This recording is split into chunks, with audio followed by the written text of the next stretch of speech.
I am Fernanda Liberty, an artist, photographer, lecturer, sometimes model as well. I was born in Rio de Janeiro, Brazil, and I'm now in Syria. Take off the foo-foo, take off the cloud chase, take off the Wi-Fi, take off the money phone, take off the car loan, take off the flex and the white noise.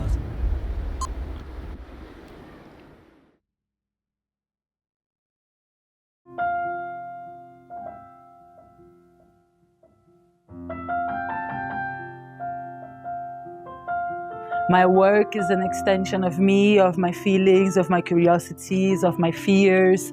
My mother used to say that I win by exhausting people. So if I want something and if I put something in my mind, I go all the way to the end. And I think this really helps my work. I think the work is part of me as much as I am part of the work.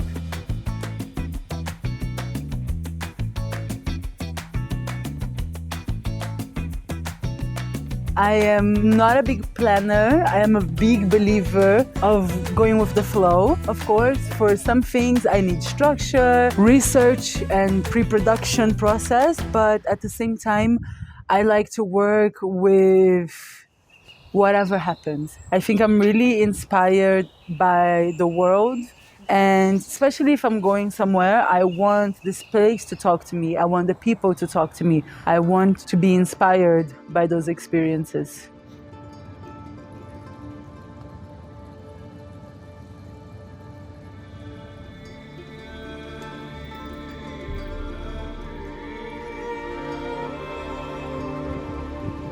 I think my surroundings affect my message because since I was younger, I didn't feel like I belonged. I always felt different from the people around me.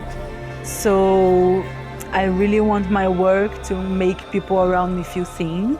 And I've always been really interested in talking about places that people have the wrong views of. I think growing up in Brazil, I always saw how the media would portray my country, how we were only known for violence and football. And so I really want to be part of this change of what do you think when you think of Brazil? What do you think when you think of the global south or the Middle East or different places that are usually portrayed in a negative light, but are so filled with culture, with people, with love, with resilience.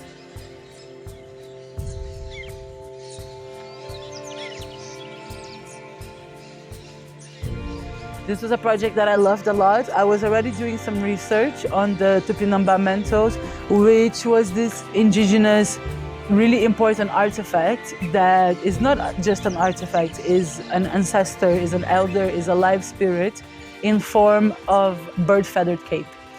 And it all started when I read an article on BBC Brazil talking about Brazilian objects that were taken during colonization and are currently in European museums. And I don't remember anything else that was in that article. When I saw the Tupinambá Cape, there was a light in me that lit up. And I started researching about it. At that time, there wasn't that much material online available for it. And then at one point, 2 years deep into the research, I found out that one indigenous woman, Glyceria Tupinambá, was the first person in 3 centuries to make this energy, I don't know how else to explain it. This is not an object. And now the first Tupinambá manto has been brought back to Brazil from the museum in Denmark. So it's been a really beautiful journey to see the maturing and evolution of my work.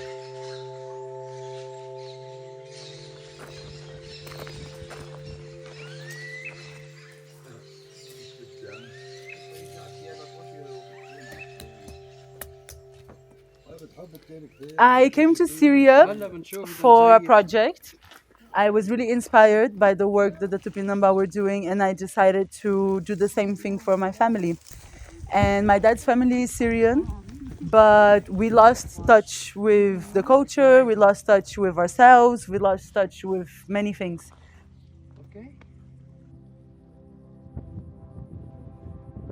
2 years ago, I became really interested in what does it mean to be an immigrant. And I'm an immigrant myself. I left my country when I was 19 years old. So for me, what would it mean if I never went back to Brazil? It's unimaginable to me. But my grandparents, they never were able to go back to Syria. They could never afford it.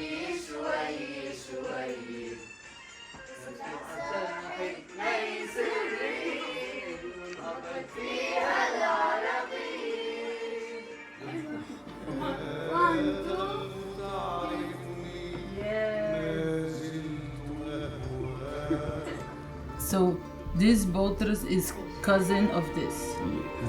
Cousin of this one. 1, 2, 3, 4. The trip came like a box of surprises. I went to my family's town, Sednaya, in the hope to find someone from my family. And I actually found 2 big families. For me, it was this feeling, what would it mean to me if 100 years after I left Brazil, the first person in my family, my grandkids, went back. So I really wanted my project to be about Syria, what it means to be here for me, what it means to my family. So this one, yes, Antonius. This stay here, and all this family from this one.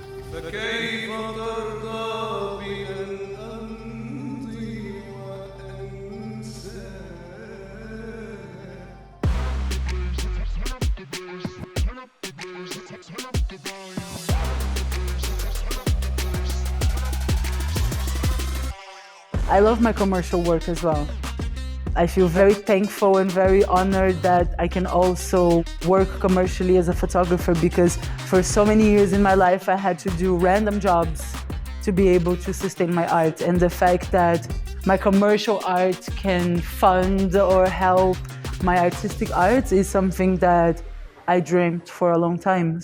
I feel very lucky now because most of the commercial work that I do is with brands and clients that want me for me. But this was a long journey. It took a while to develop this identity. It took a while for people to know me for it. So for me, is a matter of balance.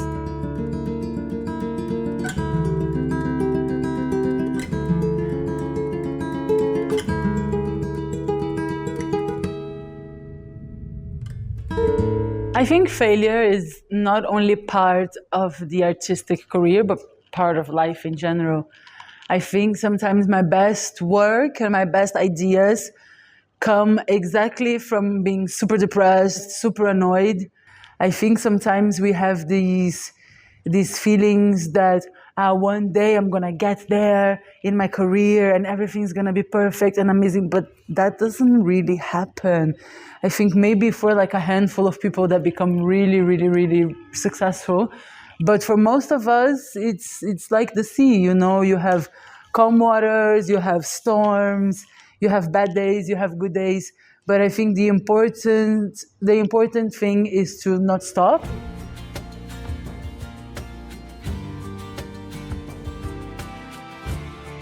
It's been a really beautiful ride, and everyone that knows me, all of my friends, my parents, they keep messaging me and saying, wow, you look so happy, you have a different spark in your eye.